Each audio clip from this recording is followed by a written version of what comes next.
Em nome do Pai, e do Filho, e do Espírito Santo. Amém.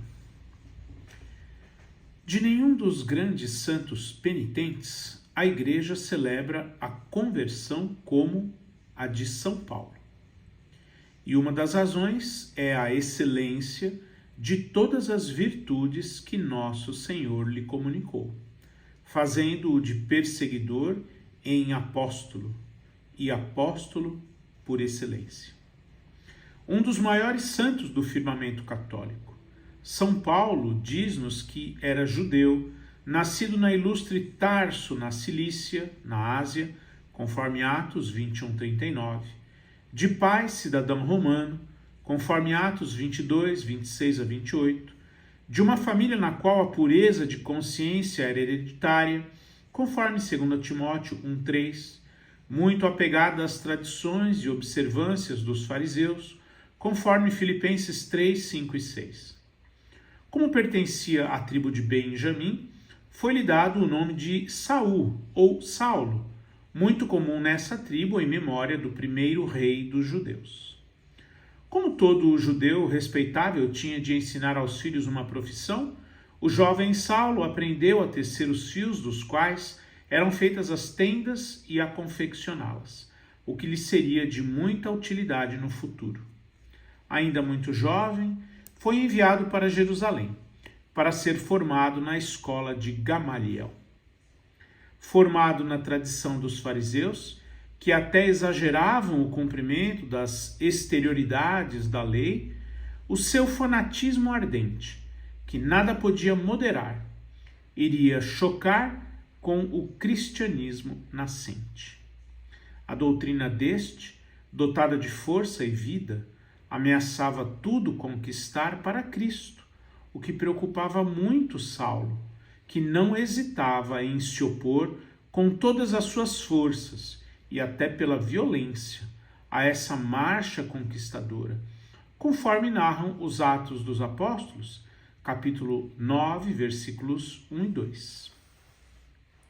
Respirando ameaças e morte contra os discípulos do Senhor, apresentou-se ao sumo sacerdote e pediu-lhe cartas para as sinagogas de Damasco, com o fim de levar presos a Jerusalém quantos achasse desta doutrina, homens e mulheres. Comenta São João Crisóstomo, um dos padres da Igreja. Que males não havia feito? Havia enchido de sangue Jerusalém, matado os fiéis, afligido a Igreja, perseguido os apóstolos, apedrejado Estevão, não perdoando a homem nem mulher, porque não se contentava com levá-los aos tribunais e acusá-los diante dos juízes, senão que os ia buscar às suas casas, tirando-os delas, e como uma fera arrebatava-os. Entretanto, o Senhor esperava-o no caminho de Damasco. Saulo, Saulo, por que me persegues? Ele caiu do cavalo diante da fulgurante luz. Comenta o padre Ribadeneira, discípulo e biógrafo de Santo Inácio. Coisa maravilhosa é considerar que, tendo sido toda a vida de Cristo, nosso Redentor, semeada de trabalhos, perseguições e penas, e sua sagrada paixão, cheia de tantas e tão inexprimíveis afrontas e tormentos, nunca o Senhor se queixou, nem abriu a boca para dizer: por que me persegues? E agora, com voz portentosa e sonora, diz a Saulo: por que me persegues? Como podia Saulo perseguir-vos, Senhor, sendo ele um pouco de pó, e vós, o Rei da Glória, estando ele na terra, e vós no céu? Mas porque Saulo perseguia os membros de Cristo, nossa cabeça, ele tomava por próprias as injúrias que contra os seus membros se faziam. Senhor, que quereis que eu faça? Era a coerência a falar. Se aquele que lhe aparecia era o próprio Cristo, Filho de Deus, Saulo deveria, em vez de perseguir os seus discípulos, entregar-se inteiramente e de vez ao seu serviço. Os teólogos asseguram que uma conversão é uma obra mais maravilhosa que a ressurreição dos mortos. Assim, a conversão de São Paulo foi um fato maior e mais notável que a ressurreição de Lázaro, encerrado havia 4 dias no sepulcro, já cheirando mal.